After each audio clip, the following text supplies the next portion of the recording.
मैं जून, आप लोग देख रहे हैं फॉर्म इंडिया फायर न्यूज़। आइए, यहाँ पर बहुत सारे लोग इकट्ठा हो रखा है, इनका क्या मांग है और किस लिए यहाँ पर इतना सारे लोग भीड़ लगा रखा है। आइए हम लोग इनसे पूछते हैं कि इनकी मांग क्या है। सर, आपका नाम और आप यहाँ पर क्यों आए हैं? मेरा नाम मुकीम अहमद, मैं जहांगीरपुरी से आया था। एक्चुअली यहाँ पे जो है 22 को एक मीटिंग बुलाई थी बहुत बड़ी मुस्लिम की ओर से, ठीक है, जिसमें हमारे बहुत से उलेमा, बहुत से MP MLA जो कि यहाँ पे आ रहे थे, वो किसी उससे परमिशन नहीं मिल पाई उसकी, ठीक है। काफ़ी दूर से लोग आए। मैं यही बोलना चाहूँगा, काफ़ी टाइम से ये न्यूज़ आ रही थी 22 को जाना है।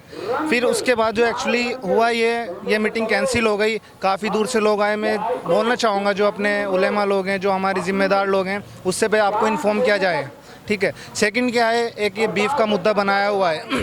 क्या मैं जानना चाहता हूँ, देशवासियों से बिल्कुल इंसानियत ख़त्म हो गई, ठीक है। एक ट्रेन के अंदर एक जुनैद को, निहत्ते को इतनी बुरी तरह मारा, इतनी भीड़ थी, क्या कोई वहाँ पे बचाने वाला नहीं था? क्या एक किसी जानवर के ऊपर किसी की जान ली जा सकती है? बहुत गलत है। जो कि अभी यहाँ पे क्या है, हरियाणा में एक हमारे जो इमाम साहब हैं, उनको बाहर निकाल के उनके थप्पड़ मारा गया, ठीक है। मैं मोदी जी से पूछना चाहूँगा, क्या मोदी जी इस बारे में कुछ बोलना चाहेंगे? मोदी जी का कोई बयान नहीं आता। तो आप देख रहे हैं कि इनका क्वेश्चन है बहुत सारा, जो जिसका मोदी जी से सवाल कर रहा है कि मोदी जी, क्या आप इस मैटर में कुछ बोलना चाहते हैं या कुछ एक्शन लेना चाहते हैं जो हरियाणा में हुआ है, जो ट्रेन में हुआ है। ऐसे 2-3 क्वेश्चन करा है और यहाँ पर परमिशन नहीं मिला आप लोगों को।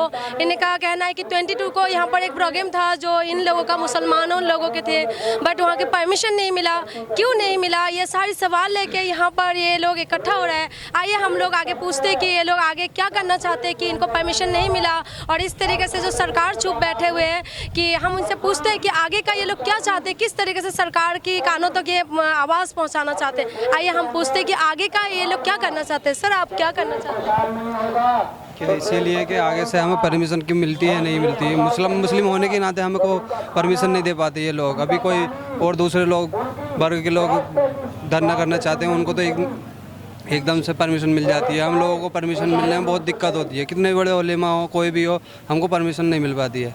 ऐसा क्यों है हमारे साथ? क्यों भेद बात किया जाता है? हम हिंदुस्तानी नहीं है। हम लोग वो पूछना चाहते हैं कि हम हिंदुस्तानी नहीं है। जब हमारा देश आज़ाद हुआ तो यहाँ कोई हिंदू मुस्लिम सिख ईसाई नहीं था, सारे भाई एक ही थे, सभी ने मिलकर आज़ाद किया। अब क्यों वहाँ पर हमें हिंदू मुस्लिम के जरिए लड़ाया जा रहा है? हम इसलिए पूछना चाहते हैं कि इसका जवाब कौन देगा, कौन है इसका मालिक कहने वाला, इसका जवाब देने वाला। आप लोग देखा कि सर ने क्या बोला है कि इनको परमिशन नहीं मिला, क्या हम हिंदुस्तानी नहीं हैं। और आप देख सकते हैं कि हम सारे यहाँ पर मुसलमान हैं, मुसलमान लोग हैं, बट इनके पीछे आप देखते हैं कि तिरंगा लहरा रहे हैं। तो ये लोग कह रहे हैं कि हम लोग हिंदुस्तानी हैं और हम हिंदुस्तानी होके क्या हमने देश को आज़ाद करने में हमने मुसलमान लोगों ने क्या सहयोग नहीं करा, क्या मुसलमानों का खून नहीं बहा। तो ये लोग बहुत सारे क्वेश्चन लेके आए हैं कि हमें परमिशन क्यों नहीं मिला। तो ये सारे सवाल है। तो मैं यही चाहती हूँ कि इनका जवाब इनको मिले और जल्द की जल्द इसका भी एक्शन हो कि मुसलमान लोग जब कुछ भी जिंदाबाद जिंदाबाद जिंदाबाद जिंदाबाद। आप लोग देख रहे हैं कि ये लोग बार बार हिंदुस्तान की नारा लगा रहे हैं और मैं भी यही चाहती हूँ, हम लोग सब यही चाहते हैं कि हम लोग साधारण लोग हैं और ये लोग जो बार बार कह रहे हैं कि हमें परमिशन मिलना चाहिए। आइए हम चाहते हैं कि ये लोगों का और क्या मांग है इस देश के लिए। सर, और जी हमारे मैम मेरा नाम मोहम्मद अंसार, बिहार का रहने वाले हैं और हम जो आए हैं खास करके इसी मीटिंग के वजह से आए हुए थे। और हमारा कहना ये है कि जब गांधी जी आंदोलन में लड़ाई लड़े थे तो क्या सिर्फ हिंदू भाई लड़े थे, मुसलमान भाई नहीं लड़े थे उसके साथ? गांधी जी के साथ कोई भी काम अगर हमारे मुसलमान भाई मांगते हैं करने के लिए तो उसको परमिशन नहीं मिलती है, उसकी कोई सुनवाई नहीं होती है, कोई नेता नहीं उसके पीछे, कोई प्रशासन नहीं उसके पीछे होती है।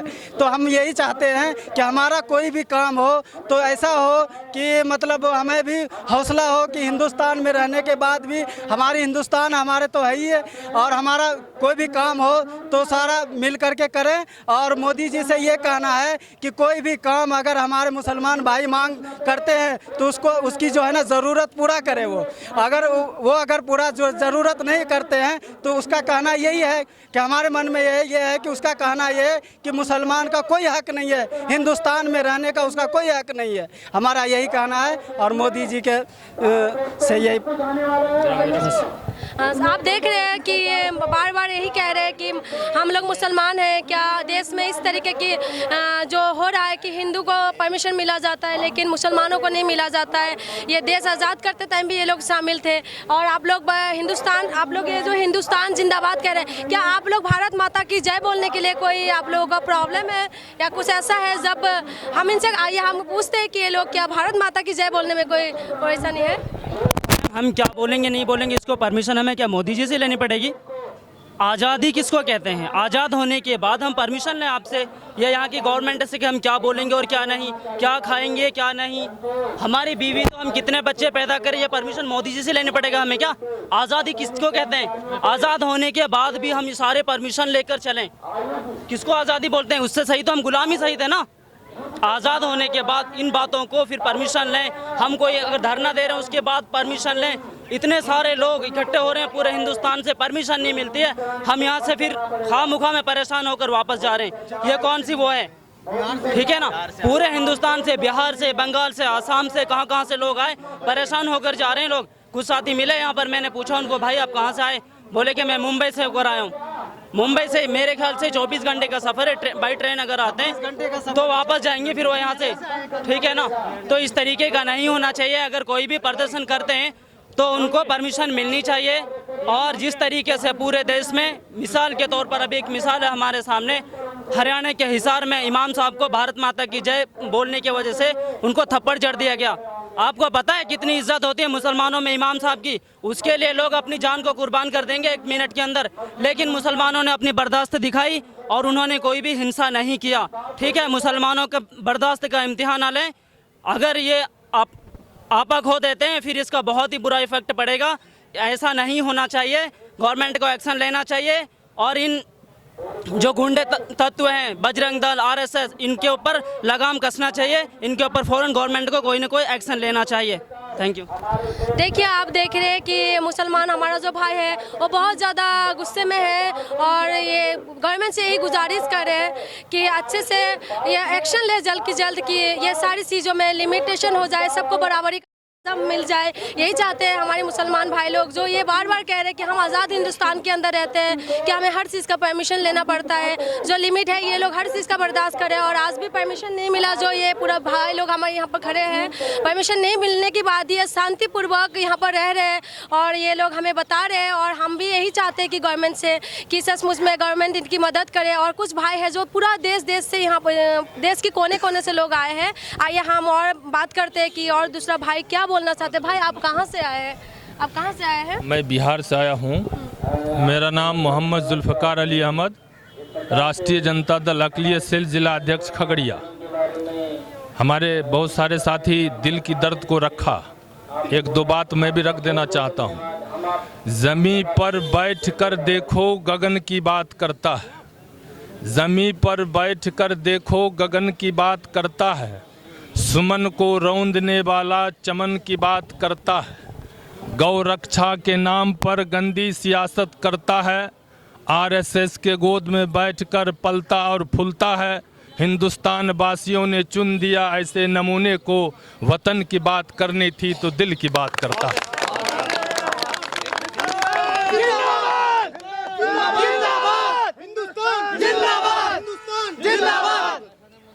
आज और अभी देश के कोने कोने से हमारे मुसलमान भाई अपने अकाबिर की बात को सुनने के लिए और अपने अकाबिर को ताकत पहुंचाने के लिए, बल देने के लिए जान माल खर्च करके आया।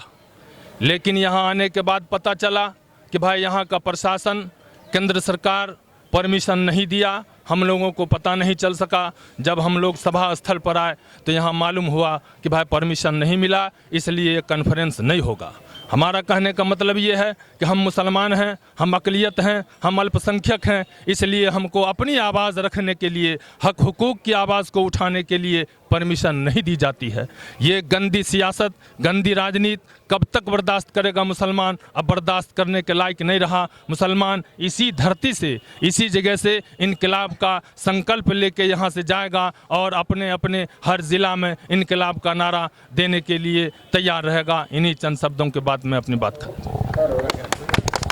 आप देख रहे हैं कि हमारे सामने जो भी व्यक्ति ने जो भी रखा है, आप देखते हैं कि सियासत की जो भी हमारे देश में चल रहा है, ये सारी चीज़ें ये लोग रख रहे हैं। आप लोग देखिए कि पूरा सपोर्ट में आइए गवर्नमेंट से। मैं भी यही चाहती हूँ कि गवर्नमेंट इनकी आवाज़ को सुने, इनको भी पूरा बराबरी का दर्जा दिया जाए। आप लोग और कुछ भाई लोग हैं जो अपने अपने बातों को रखना चाहते हैं, तो मैं चाहती हूँ कि भाई आप कहाँ से आए हैं?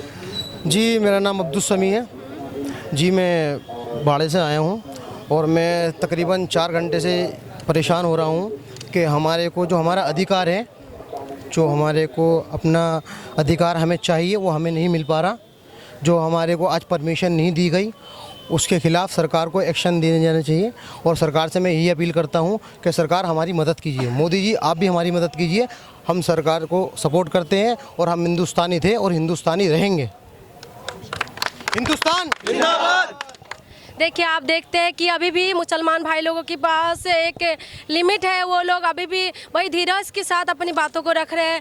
तो सरकार से यही है कि ये अभी भी निवेदन ही कर रहे हैं कि सरकार एक्शन ले। और आप लोग सब लोग देख रहे हैं कि ये हमारी तिरंगा है जो सब ये लोग लहराते हुए हैं, और ये लोग बार बार यही कह रहे हैं कि देश के लिए मरने के लिए भी तैयार है। तो मैं यही चाहती हूँ, देश के सब लोगों के लिए भी मैं यही चाहती हूँ कि सरकार जल्द की जल्द एक्शन ले और इनकी जो निवेदन है उसको सुने। और आइए कुछ भाई और एक कुछ बात बताना चाहते हैं। मैं योगी साहब से और मोदी साहब से कहना चाहता हूँ कि जब मैं छोटा सा था तो मेरे पापा जो है देश की बातें बताया करते थे, और बताया करते थे जब सन 47 में तेरे दादा थे तो वो जंग के मैदान में कूद कर और अपनी जान दे दी थी। बेटा, तू भी ऐसे ही बनना कि जंग का जब होए किसी देश से भी तो अपनी जान दे देना, कदम पीछे न हटाना। सपोर्ट योगी साहब को कर रहा हूँ, तो इसमें ओवैसी को कुछ कहने के हक नहीं कि भाई तू योगी को क्यों कर रहा है। मैं योगी को करता हूँ, मेरी चॉइस है। अगर मैं खेल के मैदान में किसी को चॉइस करता हूँ, इसमें वो सामने वाला खिलाफ करके ये बोलता है कि अपना बिस्तर बांध और पाकिस्तान चला जाए। अब भाई 500 एकड़ ज़मीन है, मैं कैसे हिंदुस्तान को छोड़ कर जाऊँ? अनाज हिंदुस्तान का खाऊँ और गीत में पाकिस्तान के गाऊँ? ये तो एक खिलाफत है भाई। मैं एक आँख से हिंदुस्तान देखता हूँ, एक आँख से मैं अपना इस्लाम देखता हूँ। अगर हिंदुस्तान पर आई तो मैं हिंदुस्तान पर आई, चाहे वो पाकिस्तान हो, इराक हो, कुवैत हो, कोई सा भी मुल्क को ख़त्म कर दूंगा। को देश के लिए अगर ज़रूरत होता है, आप लोग मर मिटने के लिए तैयार हैं? मैं इस बात की चैलेंज देता हूँ, ये पाकिस्तान अगर कोई बम बारूद करता है, इसमें मेरे देश के नौजवान मरते हैं तो इसका दुख मेरा होगा। क्योंकि जब हम टैक्स देते हैं, हमारे जवानों को इसका टैक्स जाता है और वो खाकर शेर की तरह लड़ते हैं। क्यों मुझे दुख नहीं कि मेरी भारत माता का एक शहीद हुआ? क्यों दुख नहीं? अगर पाकिस्तान अगर हिंदुस्तान के ऊपर अटैक करता तो वो ये देखकर नहीं करेगा अटैक कि हिंदुस्तान के अंदर कौन से शहर के अंदर कितने मुसलमान हैं, कितने हिंदू, कितने सिख, कितने ईसाई हैं। अरे उसकी मिसाइल जब लगेगी पता नहीं कितने मुसलमान मरते हैं, कितने सिख मरते हैं, कितने हिंदू। अगर मुझे बॉर्डर पर खड़ा कर दो, कसम उस पैदा करने वाले की, कसम खाता हूँ उस पैदा करने वाले की, अगर 500 न गिराए ना तो नाम यूसुफ नहीं है। चैलेंज के साथ कहता हूँ, और अगर न हो तो अपने साइन करके बताता हूँ, पत्थर की लकीर तो मिट सकती है, यूसुफ की जुबान न कट सकती। हिंदुस्तान जिंदाबाद, हिंदुस्तान जिंदाबाद। आप लोग देख सकते हैं कि मुसलमान भाई लोग, हिंदुस्तान जिंदाबाद, हिंदुस्तान जिंदाबाद। आप लोग देख सकते हैं कि ये मुसलमान भाई लोग जो हिंदुस्तान की बार बार ये लोग सीना फाड़ के, जो सीना नहीं फाड़ सकते लेकिन तब भी ये लोग कहते हैं कि हम सीना फाड़ते तो दिखा देते, बट ये लोग तब भी कह रहे हैं कि हिंदुस्तान के लिए अगर इनको ज़रूरत है मर मिटने के लिए तैयार है। और आप देख रहे हैं कि तिरंगा इनकी हाथ में है और लहराते हुए है, और हम भी चाहते हैं सरकार से कि इनकी निवेदनों को सुने।